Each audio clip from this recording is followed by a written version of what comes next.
Okay, let's dive right into this explainer. Today, we're basically doing an urgent briefing on systemic risk. If you're a high-level business stakeholder, a supply chain executive, or really just an economics watcher, what we're about to unpack is the ultimate single point of failure scenario.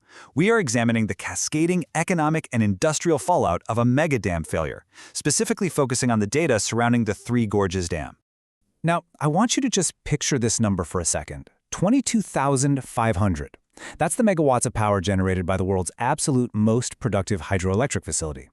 And in the exact time it takes for a structural breach to propagate through a concrete gravity dam, well, all that power is just gone, literally in an instant.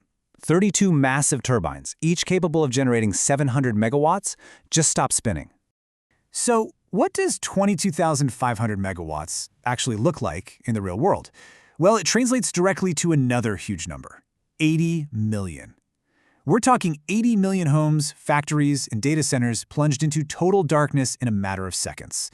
Traffic lights go dark. Water pumping stations completely fail. Critical communication networks lose power. Hospitals are suddenly forced to switch to backup generators, at least the ones lucky enough to have them. The massive transmission lines feeding 9 provinces and 2 major cities go entirely dead. To put it in perspective, in its record year, this single facility provided 111.8 terawatt-hours of energy to the grid. Now, from a high-level executive view, you might think, okay, we can just reroute power from somewhere else, right? But electricity grids don't work on averages. They work on exact second-by-second balance. If you instantly remove 111.8 terawatt-hours of baseline and peaking power, you don't just get a little localized blackout. You completely break the fundamental equilibrium of the entire system. So here's our executive roadmap for today's explainer. 1. The 22,500 megawatt shock. 2. Grid instability and cascade risk. 3. The $500 billion replacement problem. 4. The industrial supply chain blackout. And 5. The Yangtze freight collapse. Section 1. The 22,500 megawatt shock. The baseline shock to the system. That 111.8 terawatt-hours we were just talking about, it represents roughly 1.7% of China's total electricity consumption. Now, if you're an executive looking at a macroeconomic spreadsheet, a 1.7% dip probably sounds like a highly manageable disruption, but it really isn't. Because remember, grids require exact, continuous balance. China's grid definitely has reserve margins, sure, but they typically sit right around 5 to 10% of peak demand. So in regions that are highly dependent on this specific power source, places like Hubei, Hunan, Jiangxi, and Shanghai, losing that 1.7% instantly blows right past the available safety reserves. And that is exactly what immediately takes down the water pumps, hospitals, and communications. Section 2. Grid instability and cascade risk. When regional blackouts spread. Now, what's really interesting here is how we pivot from a localized failure into a spreading, uncontrollable grid contagion. To understand the true systemic risk, we have to talk about load shedding. This is basically the automatic disconnection of generators and loads to prevent catastrophic physical damage to the grid when frequency drops below demand. Because generation absolutely must equal demand at every single moment, the sudden loss of the Three Gorges creates this immediate frequency disturbance across the central and East China grids. The system just starts automatically severing connections to protect itself. And that, right there, is how the blackout cascades outward. And this actually builds into an even larger threat. The cascade risk model shows us that the Three Gorges Dam doesn't exist in a vacuum. It sits downstream from the Jinsha River Cascade, which features 4 major dams holding a combined 38,500 megawatts. If a failure at Three Gorges triggers an uncontrolled flood wave, those upstream dams require immediate emergency drawdowns to prevent even further disaster. Think about that total at-risk capacity for a second, 61,000 megawatts. To put that into perspective for your global portfolios, that is more than the entire installed electricity generation capacity of Australia or Spain, just entirely wiped off the map. Section 3. The $500 billion replacement problem. The capital expenditure and timeline nightmare. Okay, so the lights are out, and the grid has protected itself by shutting down. The immediate question for literally any business leader is, when do they come back on? Well, contrast the instantaneous failure of the dam with these agonizingly slow replacement timelines. You cannot just replace 22,500 megawatts overnight. Grid operators would frantically scramble to activate reserve thermal plants, but the problem is many are already running at or near capacity. Building replacement gas plants takes 2 to 4 years. Coal takes 4 to 7 years. Nuclear takes a massive 10 to 15 years. The harsh reality here is that there is simply no quick fix for the grid. And while those new plants are slowly being built, the logistical and environmental implications of leaning heavily on thermal generation are just staggering. Just to replace the annual output of the dam, it requires 50 million tons of additional coal per year. That's a massive 10% increase in national consumption.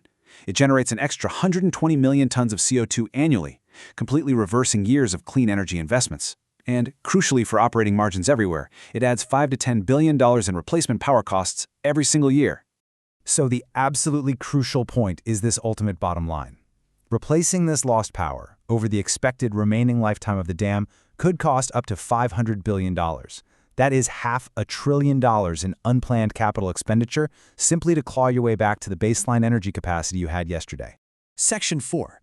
Industrial Supply Chain Blackout. The destruction of manufacturing margins. This brings us to the immediate, practical fallout for your business. We are moving from macroeconomics directly into the supply chain, which really begs the question, how much does your business continuity rely on this specific region? Consider aluminum smelting economics, for example. The electrochemical and aluminum industries in these provinces completely depend on cheap hydroelectric power.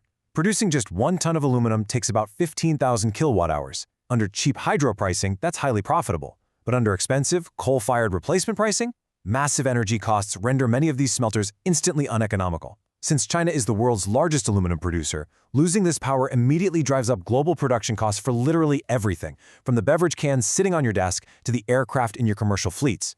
And it is definitely not just heavy industry. It's high-tech too. Think about the tech clusters directly impacted in the Yangtze Delta. Data centers, semiconductor fabrication facilities, advanced manufacturing hubs, they all rely on steady, cheap power. A blackout in this specific region sends a direct, unmitigated shockwave through global technology supply chains that rely on Chinese manufacturing. Section 5. The Yangtze Freight Collapse, severing China's busiest inland waterway. Finally, we have to look beyond electricity to pure physical logistics. Before the dam was built, the river's locks could handle about 18 million tons of freight annually. By 2022, the dam's massive ship locks expanded that capacity to a staggering 159 million tons. A dam failure physically destroys those locks, essentially rendering the upper Yangtze completely unnavigable for large commercial vessels. And this brilliantly illustrates the domino effect on land transport. Step 1. The critical waterway connecting Chongqing, which is China's largest municipality, to the coast, is physically severed. Step 2. 159 million tons of freight are suddenly displaced from barges. Step 3. All those logistics urgently shift to rail and road networks. And Step 4. Those land networks, which are honestly already near capacity, are instantly overwhelmed, causing inland to coastal freight costs to absolutely spike. Your shipping margins just evaporate overnight. To wrap up our analysis, I want to emphasize our core thesis today. While the physical flooding of a dam failure is devastatingly local and geographically concentrated, infrastructural power loss is an instantaneous, grid-wide catastrophe. As the source notes, power loss radiates outward through the grid, affecting hundreds of millions across multiple provinces within seconds. It is a true systemic shock. Thank you for joining me for this explainer. I want to leave you with one final thought. Something to really challenge you as you assess your own vulnerability to single-point infrastructure failures. Look at your operations, look closely at your vendors, and ask yourself, what exactly happens to your global supply chain when the lights go out for weeks?